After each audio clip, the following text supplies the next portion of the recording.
Well, the University of Florida College of Journalism and Communications operates the public media for North Central Florida, which includes WUFT-FM, which is the news talk radio station that covers really coast to coast and then from the Georgia state line down to the northern portion of the Tampa metro area. We operate on two different frequencies at 89.1 and 90.1. And so this provides news, information, hurricane coverage to this entire region. We cover 19 counties in North Florida, and we have for 40 years. Our birthday was on September 27th, 1981. We signed on at 3 o'clock in the afternoon with a Carillon Bell concert from Century Tower. The formats have changed, but what hasn't changed is that we have a very strong public radio membership in this community. They're not only willing to provide financial support, but they donate their time in other ways. Because you're a member of public radio. It's kind of like being a member of a credit union. You are actually a member. You're not just a viewer or a listener, and we're not beholden to advertisers, which makes it really nice too. When UFT started, it was Morning Edition and All Things Considered, the tentpole programs, news magazines, and then classical music during the day. But over time, NPR started developing a lot of midday programming, talk shows, the Diane Rehm Show, Fresh Air with Terry Gross, not the sensationalism that goes along with commercial radio. We have more time to delve into a story and be a little more thoughtful. We have some local programs here on WUFT. One is Tell Me About It, which features nonprofit organizations. There's no charge for people to come on and pretty much tell me about it. That's the whole emphasis of the show.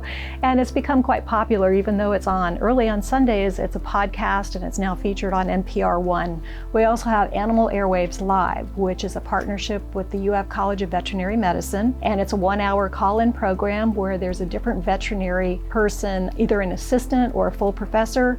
We also have Animal Airwaves, which is a 1-minute module that is produced by the College of Veterinary Medicine, and that airs all over the country and also on Armed Forces Radio, as well as Health in a Heartbeat, which is sponsored by UF Health. It's a 2-minute module, and that's been going on for like 20 years. The newest podcast is called The Rewind, and it is by our INC students and professional staff. It highlights the best stories of the week that are featured on The Point. The classical music has always been on the HD2 channel. A couple of years ago, we acquired the 102.7 FM, so classical music fans can hear classical music over the air. Everything that I play during my show Magnum Opus, which is 15 hours a week of WUFT Classic, it's all my music from my own collection. It makes it that much more personal. I'm really genuinely sharing what I like and I think others will like. In the past, we've had a really great collaboration with Terry Move. He has over the years given me so many great recordings of not just UF ensembles in productions like Sounds of the Season, but the Gainesville Orchestra and the Ocala Symphony Orchestra, and having access to those, our local ensembles and musicians on the air is really a great feeling. We also started streaming everything, so now you can hear WUFT and classical music online on your computer or your tablet or your mobile phone or your smart speaker. For the community, every year on July 3rd, not July 4th, we have Fanfares and Fireworks, which features musical groups performing and then watch fireworks. And that's always been on campus, and that's free. So that's our gift back to the community. We have local newscasts that are on every hour, and those are done by students. And then we have a professional host in the morning, Sky LeBron, who offers a full newscast every hour and then updates it throughout the day. What this station provides to students is unlike what any other station across Florida and what I think any other station across the nation provides, and that is students can come in and get their feet wet with actual journalism, heard by thousands of people in this region. It's not just Alachua County. We cover Levy County, what's going on the Nature Coast, where there are big news deserts. There's holes where if we're not covering that story, nobody's going to be covering that story. It just makes our work even more powerful.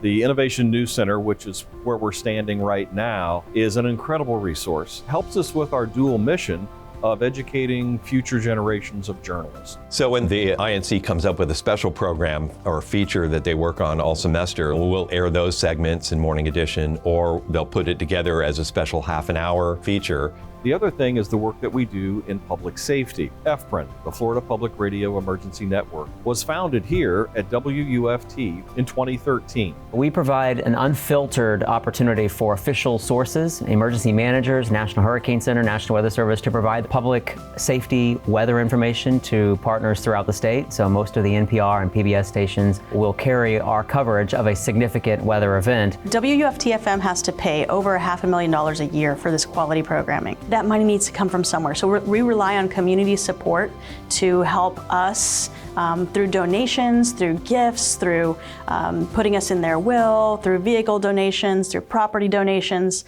and we turn around and we pay for that programming, that quality programming that our community relies on. You can go to WUFT.org and click on the donate button and make a donation to your favorite station. It is awesome to be able to celebrate our 40th birthday this year. We're looking forward to 40 more and 40 more, and that may look different 40 to 80 years from now, but the one thing that's always going to ring true is that WUFT is here for our community.